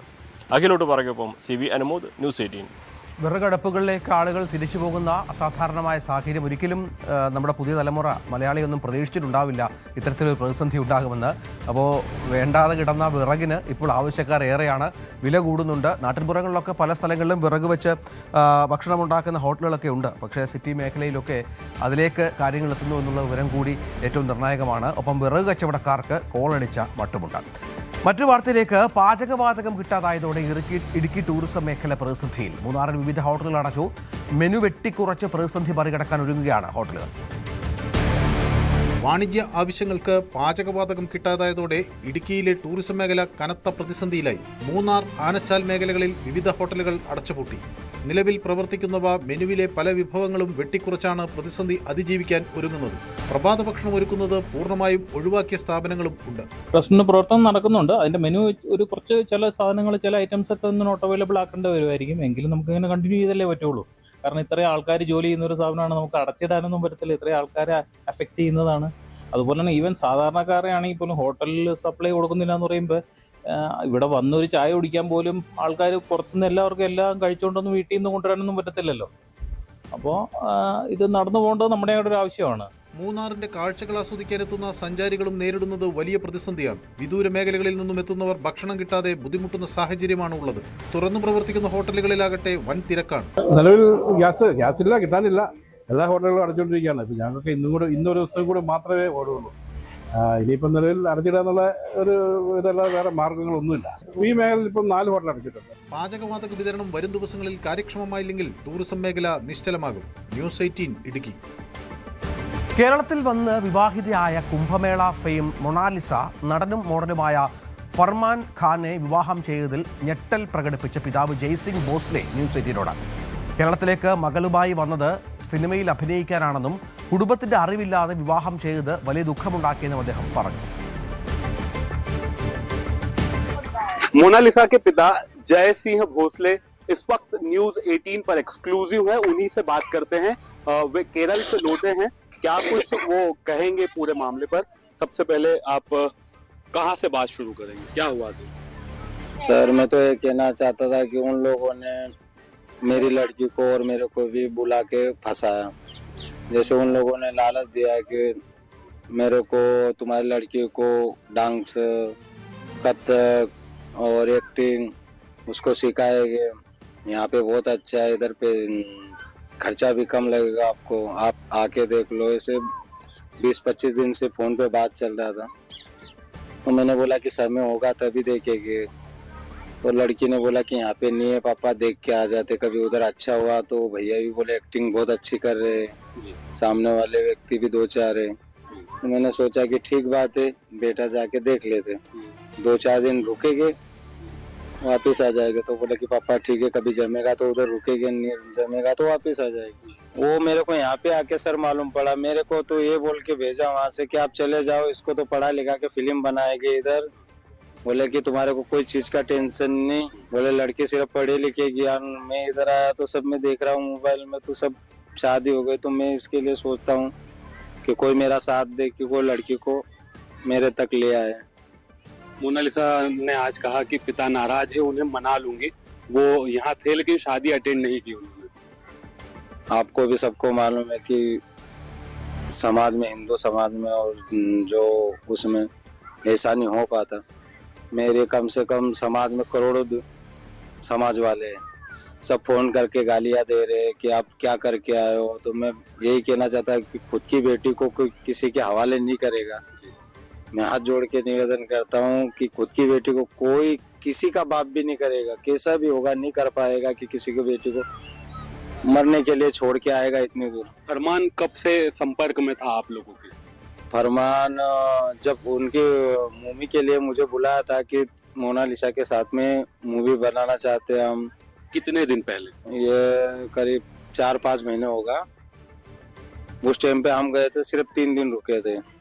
तो उस मूवी में साइन वगैरह सब हो गया था। प्रोड्यूसर ने एक उसका लड़का था, बहुत ही पतला था, तो वो बोल रहे थे कि इसको हीरो में लेना चाह रहे। तो मैंने बोला कि यार लड़की की साइज देखो, कहाँ पतला सा, नहीं हो पाएगा। फिर वो फरमान वगैरह ने मना कर दिया कि बोले कि ये नहीं होएगा, जिसको हीरो में लिया है, साइन हुआ है, वही रहेगी, नहीं तो ये फिल्म नहीं बनेगी। तो फिल्म रिजेक्ट हो गया था। और मेरे को ये नहीं मालूम कि उन्होंने कब से बातचीत चालू करी कि नहीं करी, पर मेरे को कभी वो ऐसा होता था तो मेरे को तो यहाँ मालूम होता। 4-5 महीने बाद तो मेरे को मालूम होता कि ये लोग बात चल रही है इन लोगों की। कभी इतने महीनों में आपको कोई शक नहीं हुआ? शक नहीं हुआ मेरे को। बीच में अभी 20 दिन पहले वो एक्टिंग जैसे वीडियो इसमें आते तो उसको बोले कि ऐसे उनको वीडियो को देख के एक्टिंग करो, ऐसे फोन में वो बताता था। बस इतना था। तो 1-2 वीडियो उन्होंने करवाए थे। लड़की को ऐसे बोला कि तुम्हारे 2-4 गाने तुम्हारी आईडी पे डाल देंगे। बोले आपके 3.5 लाख फॉलोवर है, तो बोले कि आपकी आईडी बहुत चलेगी कमाने को, आपको दिक्कत ही नहीं होगी, सब एडिटिंग वगैरह सब मैं कर लेता हूँ, कैमरा भी है हमारे पास, सब कुछ है। मोनालिसा कह रही है कि कोई बुआ का लड़का है, उसके साथ रिश्ता करने वाले थे आप लोग, वो भाई लगता है तो मैं करूंगी नहीं शादी। आप सर कभी ऐसा होता, मेरे को भी वीडियो में मैंने को लड़के यहाँ दिखा रहे, तो मेरे को यहाँ दिख रहा है कि कोई शादी का मंडप वगैरह दिख रहा है, आप देख सकते हो। अब बुआ का लड़का कहाँ से करवा देंगे? अब वो इतनी बड़ी एक्टर है ऐसा कि वो कुछ भी कर सकती है। आप कुछ भी झूठ बोल रहे हो तो मैं कैसे मान लूं सर? अब शादी करवाना होता तो मैं इनको एक्टर में फिल्म में थोड़ी डालता। क्या कहेंगे मोनालिसा को? मैं तो यही चाहता हूँ कि ये ऐसी हाउका से, ऐसे लोगों से दूर होके बेटा आ जाओ, हमारी इज्जत पे दाग मत लगाओ। जो हुआ है क्षमा कर देंगे और जनता भी क्षमा कर देगी आपको, क्योंकि ये ऐसे दूसरे लोगों में घुसना बहुत अच्छी बात नहीं है बेटा, आपकी लाइफ खराब हो जाएगी। मैं तो यही दुआ मांगता हूँ कि आप छोड़ दो इन लोगों को। वो अकेली आएगी तो उसको आप अपना लेंगे, और अगर उसने जिससे शादी की उसके साथ आएगी तो अब तो हमारे हिंदू धर्म में अपने समाज में ऐसा नहीं हो पाता है कि वो क्या बोलते, मेरे को इतना नहीं मालूम कि एक दूसरे का कुछ करवा को अपना पाएंगे आप? नहीं, ऐसा तो नहीं हो सकता क्योंकि हिंदू धर्म और फरमान हमारे समाज में नहीं होता सर। सरकार से कोई मांग करेंगे? मैं तो ये कहना चाहता हूँ कि जैसे मेरी बेटी है, वो आपकी भी बेटी है, उसको कुछ भी नहीं आता है, वो बहुत साधारण है। क्योंकि मेरे को जीवन में एक पल नहीं छोड़ा, अपन क्या मालूम क्या कर दिया 4 दिन में। तो मेरे को एहसास होता है कि एक बाप को छोड़ के कैसे बेटी ऐसे जा सकती है। उन्होंने 4 दिन में क्या मालूम क्या कर दिया, तो मैं पछता रहा हूँ। मेरे को ऐसे बोल के उन लोगों ने भेज दिया कि इसको एक्टिंग वगैरह सिखाना है। यहाँ आके देख रहा हूँ मोबाइल में तो बोले शादी हो रहा है, तो किसको बताया? क्या ऐसे लोगों पर कार्रवाई होनी चाहिए? क्या कहेंगे? अब जो जनता चाहेगी वो करेगी। अब मैं गरीब आदमी, पढ़ा लिखा तो होने की मैं कर सकता हूँ, वो लोग तो बहुत बड़े। उनके मोनालिसा का जो वायरल कंटेंट था पहले, जिस तरह से वायरल हुई थी और अब जो वायरल हो रही है, तो क्या कुछ मन में आ रहा है अभी? अब मैं तो यही कहना चाहता हूँ कि जो करियर है उसको बनाए रखे, और ऐसी एक बेखुदा हरकतें और जो इज्जत जा रही है उसको छोड़ के आ जाए और हिंदू धर्म से माफी मांग ले। वही कहना चाहता हूँ, मैं दूसरा कुछ कहना नहीं चाहता। बिल्कुल, तो ये मोनालिसा के जो पापा हैं उन्होंने एक एक बिंदु पर अपनी बात रखी है, एक एक प्रश्न का जवाब दिया है, और उन्होंने मोनालिसा से भी कहा है कि वो जो कुछ किया है वो छोड़कर वापस लौट आए, उसे वो अपनाने के लिए तैयार है। ये उन्होंने, और हिंदू धर्म से माफी मांगने की बात भी वो यहाँ कह रहे हैं। अमित जायसवाल, न्यूज़ 18, महेश्वर, खरगोन। കുടുംബം വലിയ ദുഃഖത്തിലാണെന്നും പേരക്കുട്ടി മടങ്ങി വരുമെന്നാണ് കരുതുന്നതെന്നുമായിരുന്നു മൊണാലിസയുടെ മുത്തശ്ശിയുടെ പ്രതികരണം. शादी को लेकर क्या कुछ कहेंगे मोनालिसा? अरे हमको तो सब दुनिया बोलती कि लड़की कभी शादी तो मेरे दिल से नहीं करेगी। लड़की हीरोइनी बन चुकी है, उसका मन का ही करेगी। अभी ये पगली लड़की को कभी अवन जबरान से देगी, सरकार में कायदा कर देगी, तो अपना बुरा होगा कि लड़की का होगा? जब आप तो लड़की तरफ से लोग देंगे ना। हमने तो कोई शादी का नहीं बोला, नहीं कहीं, हम तो उसको बड़ी बनाने को सोच रहे हैं कि जब वो बोल रही है कि आप लोगों से ही खतरा है उसको, आप लोग दूसरी जगह कहीं शादी करने वाले। अरे वो जान दबाड़ती है बेटा, उसने कहीं भी रास्ता निकाला कि मैं बचूं कैसे, उसकी बातों में मत आओ। अगर जबरदस्ती शादी करता, अपने गांव में सरकार नहीं है, उसके बाल पे भी दुनिया के, मैंने सोचा कि परमिला इसके बाल पे भी लोगों की निगाह है, इसका मन मर्जी का करेगा। तो हम भी बोल रहे थे भले उसकी खुशी से कहीं भी कर ले, हो अपनी बेटी बड़ी तो हो गई, ये इससे तो बच गई माला मोती से। अभी जो शादी हुई उससे खुश हैं? खुश है ना। हम क्या लाएंगे, तो मुसलमान ने काट डालेंगे हम? लड़की को बड़ी पकड़ेंगे, उसने शादी कर लिया, बोले उसने थाने में गाड़ी बाप की नहीं बनी हो, बाप रोए चिल्ला चिल्ला के कि बेटा तू मेरे से तो बोल के जा, बाप की नहीं बनी तो अपनी कब बनेगी? हो उसने पसंद से ही शादी किया है। ഇടവേളയ്ക്ക് ശേഷം കൂടുതൽ വാർത്തകളുമായി തിരിച്ചെത്തും. പാലക്കാട് തൃത്താല കുമരനല്ലൂരിൽ തെരുവ് നായയുടെ വിളയാട്ടം. യുവാവിന്റെ ഇടപെടലിൽ വിദ്യാർത്ഥിനി നായയുടെ കടിയേൽക്കാതെ രക്ഷപ്പെട്ടു. സംഭവത്തിന്റെ CCTV ദൃശ്യങ്ങൾ പുറത്തുവന്നു.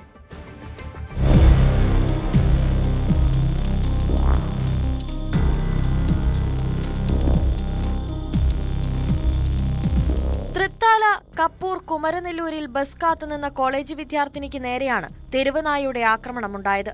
വെള്ളിയാഴ്ച രാവിലെ 9 മണിയോടെയാണ് സംഭവം. 18 വയസ്സുകാരിയായ പെൺകുട്ടിക്ക് നേരെയാണ് തെരുവ് നായ പാഞ്ഞെടുത്തത്. പെൺകുട്ടി കയ്യിലുണ്ടായിരുന്ന ബാഗ് ഉപയോഗിച്ച് പ്രതിരോധിക്കാൻ ശ്രമിച്ചെങ്കിലും നായ പിന്മാറാതെ വീണ്ടും ആക്രമിക്കാൻ മുതിർന്നു. പരിഭ്രാന്തിയായി ഓടി രക്ഷപ്പെടാൻ ശ്രമിക്കുന്നതിനിടെ പെൺകുട്ടി റോഡിൽ വീഴുകയായിരുന്നു. ഈ സമയം സ്ഥലത്തുണ്ടായിരുന്ന കുമരനെല്ലൂർ സ്വദേശി റഫീഖ് പെൺകുട്ടിയുടെ സഹായത്തിനെത്തി. നായയെ തുരത്താൻ ശ്രമിക്കുന്നതിനിടെ റഫീഖിന് നേരെയും നായ തിരിഞ്ഞു. ആക്രമണത്തിൽ റഫീഖും റോഡിൽ വീണു.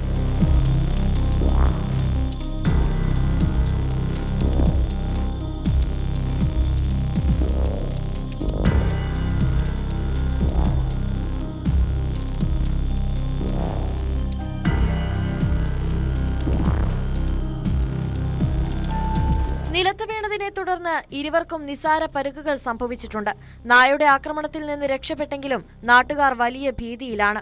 കപ്പൂർ പഞ്ചായത്തിന്റെ വിവിധ ഭാഗങ്ങളിൽ തെരുവുനായ ശല്യം അതിരൂക്ഷമാണെന്ന് നാട്ടുകാർ പരാതിപ്പെടുന്നു.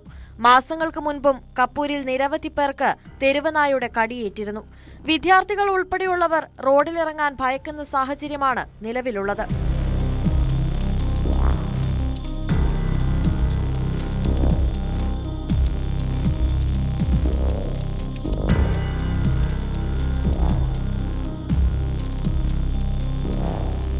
ന്യൂസ് 18 പാലക്കാട്. വന്യജീവി ആക്രമണങ്ങളിൽ മരണപ്പെടുന്നവരുടെ ആശ്രിതർക്കുള്ള ധനസഹായം 10 ലക്ഷത്തിൽ നിന്നും 14 ലക്ഷം രൂപയാക്കി വർദ്ധിപ്പിക്കും. പാമ്പ്, തേനീച്ച, കടന്നൽ എന്നിവയുടെ ആക്രമണം മൂലം മരണപ്പെടുന്നവരുടെ ആശ്രിതർക്കുള്ള ധനസഹായം 4 ലക്ഷത്തിൽ നിന്നും 10 ലക്ഷം രൂപയായും വർദ്ധിപ്പിച്ചു. വന്യജീവി ആക്രമണത്തിൽ പരിക്കേറ്റ ഒരാഴ്ചയിൽ കൂടുതൽ ആശുപത്രി വാസം വേണ്ടിവരുന്നവർക്കുള്ള ധനസഹായം പരമാവധി 2 ലക്ഷം രൂപയായി വർദ്ധിപ്പിച്ചു. ഇന്നലെ മന്ത്രിസഭാ യോഗത്തിലാണ് തീരുമാനം. കൊല്ലം ജില്ലയിൽ കുടിവെള്ളം ലഭിക്കാതെ 2 പഞ്ചായത്തിലെ ജനങ്ങൾ. കേരളപുരം കോവിൽമുക്ക് ഭാഗത്താണ് കുടിവെള്ളം കിട്ടാതെ പ്രദേശവാസികൾ വലയുന്നത്. കുടിവെള്ള പദ്ധതി പ്രകാരം ലഭിച്ച കണക്ഷനുകളിൽ നിന്ന് കാറ്റു മാത്രമേ വരുന്നുള്ളൂ എന്നാണ് ജനങ്ങളുടെ പരാതി. ഇളമ്പല്ലൂർ പഞ്ചായത്ത് 1-ാം വാർഡിലും കൊറ്റക്കര പഞ്ചായത്ത് 8-ാം വാർഡിലുമായി കേരളപുരം കോവിൽമുക്ക് ഭാഗത്തെ പ്രദേശവാസികളാണ് കുടിവെള്ളക്ഷാമം നേരിടുന്നത്. വെള്ളം വന്നിട്ട് ഒത്തിരി നാളായി. ഞങ്ങൾക്ക് വെള്ളം വേണം, അത്യാവശ്യമായിട്ട് ഞങ്ങൾക്ക് വെള്ളം തരണം. ഇവിടെ ദൂരെയൊക്കെ പോണം വെള്ളം എടുക്കാൻ. പക്ഷെ 2 സൈഡിൽ നിന്നും വെള്ളം കിട്ടുന്നില്ല. ഇവിടെ വാൾവ് വെച്ചിട്ട് പൂട്ടി ഇങ്ങനെ വെച്ചേക്കുക, ഇങ്ങോട്ട് വെള്ളം തുറന്നു വിടത്തില്ല. ചിലപ്പോൾ വന്നു കഴിഞ്ഞാൽ തന്നെ ചിലപ്പോൾ രാത്രി 12 മണിക്ക് 1 മണിക്ക് കുറച്ചു നേരം വരും, പിന്നെ അത് കഴിയുമ്പോൾ കാണത്തില്ല. വാട്ടർ അതോറിറ്റിയുടെ കുണ്ടറ, കുട്ടിയം മേഖലകളിൽ നിന്നാണ് ഇവിടങ്ങളിലേക്ക് വെള്ളം എത്തിക്കുന്നത്. പഞ്ചായത്ത് പൈപ്പുകളിൽ ഏറെ നാളുകളായി വെള്ളം വരുന്നില്ല. മിക്കവരും പൈപ്പ് കണക്ഷൻ കട്ട് ചെയ്തു. ജൽജീവൻ കുടിവെള്ള പദ്ധതി പ്രകാരം ലഭിച്ച വാട്ടർ കണക്ഷനുകളിലും വെള്ളത്തിന് പകരം വായു മാത്രം. പഞ്ചായത്തിന്റെ ജൽജീവൻ പദ്ധതികളുടെയും വാട്ടർ കണക്ഷന്റെ മീറ്ററുകളും ബോക്സുകളും ചെളി കയറി ഉപയോഗശൂന്യമായ അവസ്ഥയിലാണ്. ക്യാൻസർ രോഗികൾ, മറ്റ് കിടപ്പ് രോഗികൾ, ഗർഭിണികൾ, കുട്ടികൾ, വയോജനങ്ങൾ തുടങ്ങിയവർ തിങ്ങിപ്പാർക്കുന്ന മേഖലയും ഇതിൽ ഉൾപ്പെടുന്നു. അവരെ കൊണ്ട് കണക്ഷൻ കൊടുത്തിട്ട് അവരെ 2-3 ആഴ്ച വെള്ളം വന്ന് അത് കഴിഞ്ഞ വെള്ളം വരത്തില്ല. രാത്രി പാരാത്രിക്ക് ഒരു 12 മണിയാകുമ്പോൾ കുറച്ച് വെള്ളം വരും, പിന്നെ വെള്ളം നിർത്തില്ല. എനിക്കൊന്നും ജോലിയില്ല, എന്റെ മക്കളൊക്കെ എന്തെങ്കിലും ചെയ്താണ് ജീവിക്കുന്നത്. അയാളെ ഈ വെള്ളം നമുക്ക് ഇപ്പൊ വരുന്നേ ഇല്ല, ഒന്നുമില്ല. ദിനംപ്രതി 600 രൂപ ചെലവാക്കി വെള്ളം വാങ്ങിക്കുകയാണ്. ഇത്രയും വില കൊടുത്ത് വെള്ളം വാങ്ങേണ്ടി വരുന്നതിനാൽ ശരീരം കഴുകി വൃത്തിയാക്കുന്നത് പോലും ആഴ്ചയിൽ 1 തവണയായി കുറച്ചു എന്ന ദുരിത കഥയാണ് ജനങ്ങൾ പറയുന്നത്. സാമ്പത്തികമായി പിന്നോക്കാവസ്ഥയിലുള്ള ഇന്നാട്ടുകാർക്ക് കുടിവെള്ളം കൂടി വില കൊടുത്ത് വാങ്ങേണ്ട സാഹചര്യം താങ്ങാൻ കഴിയുന്നതിലും അധികമാണ്. കുറെ നാളായി സുഖമില്ലാതെ കിടക്കുക. ഞങ്ങൾ ഭാര്യയും ഭർത്താവിനും സുഖമില്ലാത്തതാണ്. ഞങ്ങൾക്ക് തീരെ വെള്ളമില്ല ഇവിടെ. എത്രയും പെട്ടെന്ന് ഞങ്ങൾക്ക് ഈ വെള്ളത്തിനൊരു പരിഹാരം കണ്ടെങ്കിലേ പറ്റൂ. കാശ് കൊടുത്ത് മേടിക്കാനുള്ള നിവൃത്തിയില്ല. 600 രൂപയോളം വേണം ഞങ്ങൾക്ക് ഇവിടെ വെള്ളം വരണമെങ്കിൽ. യാതൊരു നിവൃത്തിയില്ലാത്ത അവസ്ഥ. എനിക്കാണെങ്കിൽ ഈ അസുഖം കാരണം എനിക്ക് പുറത്തു പോയി വെള്ളം എടുക്കാൻ വയ്യ. പലതവണ പരാതിപ്പെട്ടിട്ടും പഞ്ചായത്ത് അധികൃതരോ വാട്ടർ അതോറിറ്റി ജീവനക്കാരോ പരിഹാരം കാണാൻ തയ്യാറാകുന്നില്ല എന്ന് പ്രദേശവാസികൾ പറയുന്നു. വേനൽക്കാലമായ ഈ സമയത്തെങ്കിലും അടിയന്തരമായി വെള്ളം ലഭിക്കാനുള്ള സംവിധാനം ചെയ്തു തരണമെന്നാണ് അവരുടെ ആവശ്യം. ന്യൂസ് 18 കൊല്ലം. KB ഗണേഷ് കുമാർ വനം മന്ത്രിയായിരുന്ന സമയത്ത് പത്തനാപുരത്ത് 50 ലക്ഷം രൂപ ചിലവഴിച്ചു നിർമ്മിച്ച ശബരി കുപ്പിവെള്ള ഫാക്ടറി ഒരു തുള്ളി വെള്ളം പോലും വിതരണം ചെയ്യാൻ കഴിയാതെ തകർന്ന് നാമാവശേഷമായി. പ്രത്യക്ഷമായും പരോക്ഷമായും തദ്ദേശീയരായ 200-ൽ പരം ആൾക്കാർക്ക് ജോലി ലഭ്യമാക്കേണ്ടിയിരുന്ന ഫാക്ടറി ദീർഘവീക്ഷണമില്ലാത്ത നിലപാടിലൂടെയാണ് അടച്ചുപൂട്ടേണ്ടി വന്നതെന്നാണ് ആരോപണം. നാട്ടുകാർ ഉത്സവം പോലെ ആഘോഷിച്ചതായിരുന്നു ശബരി കുടിവെള്ള പദ്ധതിയുടെ ഉദ്ഘാടനം. പത്തനാപുരം MLAയും അന്നത്തെ വനം വകുപ്പ് മന്ത്രിയുമായിരുന്ന KB ഗണേഷ് കുമാറിന്റെ പ്രത്യേക താൽപര്യപ്രകാരമായിരുന്നു പുന്നല കടശ്ശേരിയിൽ ഈ കുപ്പിവെള്ള ഫാക്ടറി സ്ഥാപിക്കുന്നത്. നിലവിൽ 20 രൂപയ്ക്കാണ് മാർക്കറ്റിൽ കുപ്പിവെള്ളം ലഭിക്കുന്നത്. ഈ ചൂഷണത്തിന് അറുതി വരുത്തുക എന്ന ലക്ഷ്യത്തോടെ ശബരിമല തീർത്ഥാടകർക്കുൾപ്പെടെ 10 രൂപയ്ക്ക് കുടിവെള്ളം ലഭ്യമാക്കുക എന്ന ലക്ഷ്യത്തോടെയായിരുന്നു ശബരി കുടിവെള്ള പദ്ധതി. ഫാക്ടറിയും ടാങ്കും ഉൾപ്പെടെ അനുബന്ധ സംവിധാനങ്ങളെല്ലാം പൂർത്തിയായെങ്കിലും സാങ്കേതികതയിൽ കുടുങ്ങി പദ്ധതി മുടങ്ങിപ്പോയി. ഇവിടെ നിന്നും ഒരു തുള്ളി വെള്ളം പോലും ശേഖരിക്കാനോ വിതരണം ചെയ്യാനോ സാധിച്ചിട്ടില്ല. ഇനി എന്തായാലും കുപ്പിവെള്ള പദ്ധതി ഈ പ്രദേശത്ത് നടപ്പിലാക്കാൻ പറ്റാത്ത അവസ്ഥയിലാണ്.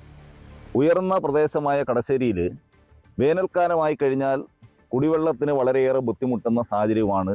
പഞ്ചായത്തിൽ നിന്നും ആ സമയങ്ങളിൽ ടാങ്കറിൽ ഇവിടെയൊക്കെ വെള്ളം വിതരണം ചെയ്യുന്ന ഒരു അവസ്ഥയിലേക്കാണ് ഇന്ന് കടശ്ശേരി പോകുന്നത്. അതുകൊണ്ട് ഈ കെട്ടിടം നശിച്ച് കിടക്കാതെ വനവകുപ്പ് ആ കെട്ടിടത്തിൽ എന്തെങ്കിലും വനവുമായി ബന്ധപ്പെട്ട് എന്തെങ്കിലും കാര്യങ്ങളുമായി മുമ്പോട്ട് പോകണം. ഒരുപാട് വനവകുപ്പുമായി ബന്ധപ്പെട്ടുള്ള കാര്യങ്ങളുണ്ട്.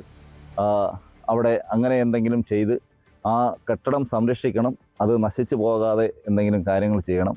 കുപ്പിവെള്ള ഫാക്ടറി ഇവിടെ സ്ഥാപിച്ച് 15 വർഷം പിന്നിടുമ്പോൾ MLAയോ വനം വകുപ്പോ സംസ്ഥാന സർക്കാരോ ഇവിടേക്ക് തിരിഞ്ഞു നോക്കിയിട്ടില്ലെന്നും പരാതിയുണ്ട്. ഫാക്ടറി പുനഃസ്ഥാപിക്കുകയോ അല്ലെങ്കിൽ സ്ഥാപനം വനം വകുപ്പിന്റെ അധീനതയിലുള്ള മറ്റ് കേന്ദ്രമാക്കി മാറ്റണമെന്നോ ആവശ്യപ്പെട്ട് നിരവധി നിവേദനങ്ങളും സമരങ്ങളും നടന്നിട്ടും പ്രയോജനമുണ്ടായിട്ടില്ല. ന്യൂസ് 18 പുനലൂർ. ഇത്തവണ പൊന്നാനി UDF വിജയം നേടുന്ന ഉറച്ച ആത്മവിശ്വാസത്തിലാണ് KPCC ജനറൽ സെക്രട്ടറിയായ KP നൌഷാദ് അലി.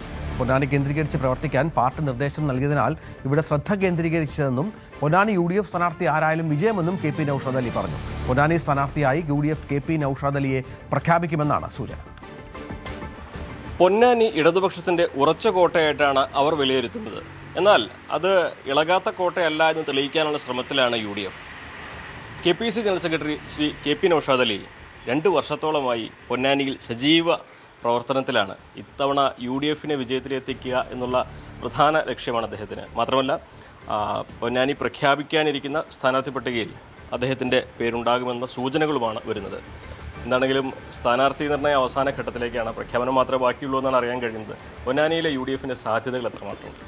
ഞാൻ ഒന്നാമതായിട്ട് നിങ്ങൾ ഈ 2 വർഷമായിട്ട് ഇവിടെ സജീവ പ്രവർത്തനത്തിലാണ് എന്ന് പറഞ്ഞതിനൊരു അനുബന്ധമായിട്ടൊരു വാചകം കൂട്ടിച്ചേർക്കുന്നത്, ഞാനൊരു മിഷൻ 2025 എന്ന ഒരു KPCC പഞ്ചായത്ത് തിരഞ്ഞെടുപ്പുമായി ബന്ധപ്പെട്ട ഏൽപ്പിച്ചൊരു ദൗത്യത്തിൻ്റെ ഭാഗമായിട്ട് ഇവിടുത്തെ സംഘടനാ വിഷയങ്ങളിലും പൊതുവിഷയങ്ങളിലൊക്കെ ഇടപെട്ടിരുന്നു. അത്തരത്തിലുള്ളൊരു സജീവതയാണ് ഉണ്ടായിരുന്നത്, അല്ലാതെ വേറെ ഏതെങ്കിലും അർത്ഥത്തിൽ ഉള്ള സജീവതയല്ല. അപ്പോൾ അത് കഴിഞ്ഞ ഡിസംബറോടുകൂടി അവസാനിച്ചു. അപ്പോൾ പിന്നെ ബാക്കി കാര്യങ്ങളൊക്കെ പാർട്ടി എത്തരത്തിലാണ് ചിന്തിക്കുന്നത്, ആലോചിക്കുന്നത്, അതിനാനുപാതികമായിട്ട് എല്ലാവരും മുന്നോട്ട് പോകുന്നതിൻ്റെ ഭാഗമായിട്ട് ഞാനും മുന്നോട്ട് പോകും എന്നുള്ളത് മാത്രമാണ് പറയാനുള്ളത്. ഇവിടെ എന്താണ് ഇടതുപക്ഷത്തിൻ്റെ ഒരു ഉറച്ച കോട്ടയുടെ അവർ വിലയിരുത്തുന്നതെടുത്ത് UDFന് എത്രമാത്രം പ്രതീക്ഷകളുണ്ട്? ഇവിടെ ഈ ഒരു വലിയൊരു ഭരണവിരുദ്ധ വികാരം അത് എല്ലായിടത്തും ഉണ്ട്. മലപ്പുറം ജില്ലയിൽ കഴിഞ്ഞ തദ്ദേശ സ്വയംഭരണ തെരഞ്ഞെടുപ്പിൽ ഇവിടെ ചെങ്ങരംകുളം, മാറഞ്ചേരി 2 ഡിവിഷനുകളും UDF ആണ് വിജയിച്ചത്. അതൊക്കെ ഈ തീർച്ചയായിട്ടും ഒരു UDF അനുകൂല കാറ്റിൻ്റെ ബലം കൂടി ഉപയോഗിച്ചുണ്ടായ മുന്നേറ്റങ്ങളാണ്. അതുകൊണ്ട് തന്നെ പൊന്നാനി ഇക്കുറി മാറുമെന്നുള്ള കാര്യത്തിൽ തർക്കമില്ല. തവനൂരും അതുപോലെ UDF വിജയിക്കുമെന്നുള്ള കാര്യത്തിൽ തർക്കമില്ല. ഈ 2 സീറ്റുകളാണ് ഈ പടിഞ്ഞാറൻ മേഖലയിൽ കോൺഗ്രസിനുള്ളത്. ഇവിടെ പൊന്നാനിയെ സംബന്ധിച്ച് പ്രത്യേകിച്ച് പറയുകയാണെങ്കിൽ ഇവിടെ കഴിഞ്ഞ 2 പതിറ്റാണ്ടായി തുടർച്ചയായിട്ട് CPM MLAമാരാണ്. ഇവിടെ എമ്പാടും പരിഹരിക്കപ്പെടാതെ കിടക്കുന്ന പ്രശ്നങ്ങൾ മാത്രമാണുള്ളത്.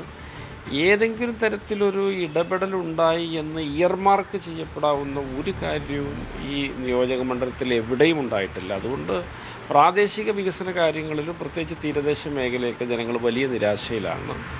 അവിടെ ഒരു കടൽ ഭിത്തി എന്ന ഒരു പ്രവൃത്തിയൊക്കെ നടന്നിട്ട് തന്നെ 15 കൊല്ലത്തോളമായി. തീരദേശമൊക്കെ കടലെടുത്ത് കൊണ്ടുപോകുന്നു. അവിടെയുള്ള ആളുകൾക്ക് പട്ടയമില്ല, പട്ടയമുള്ള ആളുകൾക്ക് അത് ബാങ്ക് ലോൺ കൊടുക്കുന്നില്ല. ഇപ്പോൾ ചില പദ്ധതികൾ പോലും ഇവിടെ പ്രഖ്യാപിച്ചിരിക്കുകയാണ്. അതൊന്നും അവരെ വിശ്വാസത്തിലെടുത്തുകൊണ്ടല്ല, നിലവിലുള്ള അവരുടെ ഒരു ലൈവ്ലിഹുഡിനെ പോലും ദോഷകരമായി ബാധിക്കുന്ന തരത്തിലാണ് അതിൻ്റെ കടന്നുവരവ് എന്നുള്ളതാണ് വലിയ ആരോപണം. അതിനൊന്നും അഭിസംബോധന ചെയ്യാൻ പോലും അധികൃതർ തയ്യാറാകുന്നില്ല. അങ്ങനെ സമ്പൂർണ്ണമായൊരു ഒരു തകർച്ചയാണ് പൊന്നാനിക്കുള്ളത്. ജനമത് തിരിച്ചറിഞ്ഞു തുടങ്ങിയതിൻ്റെ ഒരു പ്രതിഫലനം ഈ തെരഞ്ഞെടുപ്പിലുണ്ടാകും. KP നൌഷാദ് അലിയാണ് സംസാരിച്ചത്. പൊന്നാനി മണ്ഡലത്തിൽ UDF അവതരിപ്പിക്കാൻ ഒരുങ്ങുന്ന സ്ഥാനാർത്ഥി കൂടിയാണ് നൌഷാദ് അലി. ചിത്രലോകത്തെ അത്ഭുത ബാലൻ എഡ്മണ്ട് തോമസ് ക്ലിന്റിന്റെ ഓർമ്മകൾക്കായി കൊച്ചിയിൽ ആർട്ട് ഗാലറി തുറന്നു. ക്ലിന്റിന് തിരഞ്ഞെടുത്ത ചിത്രങ്ങളും ഓർമ്മകളുമാണ് പ്രദർശിപ്പിച്ചിരിക്കുന്നത്. 6 വർഷം മാത്രം നീണ്ട ജീവിതത്തിനിടെ 25,000-ലധികം ചിത്രങ്ങളാണ് കുഞ്ഞു ക്ലിന്റ് വരച്ചത്.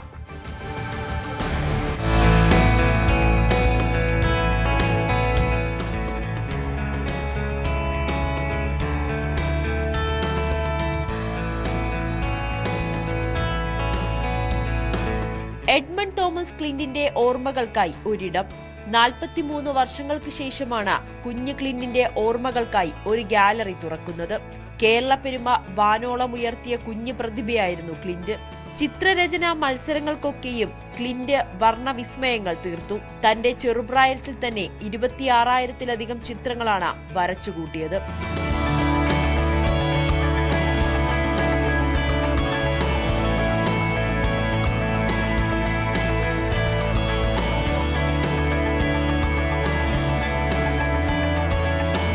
മകന്റെ ഓർമ്മകൾ നിറയുന്ന ഗാലറി കാണാൻ അമ്മ ചിന്നമ്മ ജോസഫും എത്തി.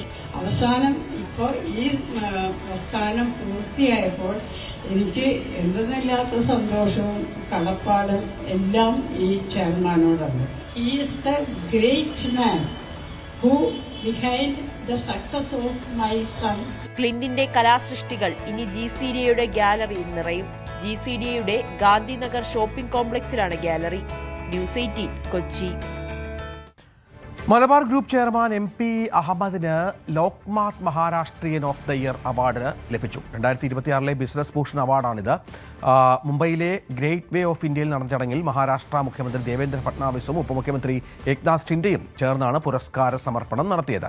ഇന്ത്യൻ റീറ്റെയിൽ ജ്വല്ലറി മേഖലയെ ആഗോളതലത്തിൽ വലിയ വളർച്ചയിലേക്ക് നയിച്ചതിനും സമൂഹത്തിൽ മാറ്റങ്ങൾ സൃഷ്ടിക്കുന്നതിനും നേതൃപരമായ പങ്കുവഹിച്ചതിനുമാണ് MP അഹമ്മദിനെ അവാർഡിനായി തിരഞ്ഞെടുത്തത്.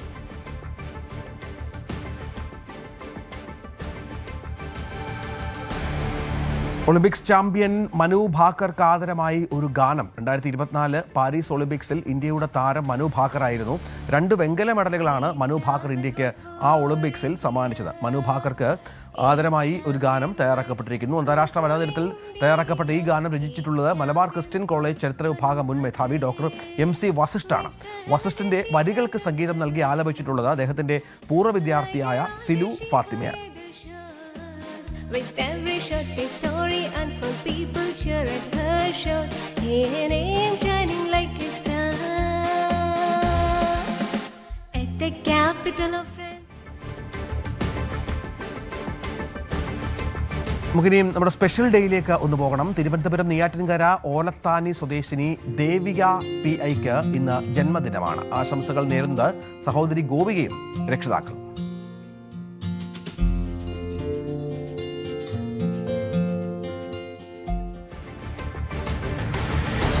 രാവിലെ പൂർത്തിയാവുകയാണ്. എല്ലാ പ്രേക്ഷകർക്കും ഒരു നല്ല ദിവസം ആശംസിക്കുന്നു. വാർത്തകൾക്കായി തുടരുക ന്യൂസ് 18-നൊപ്പം.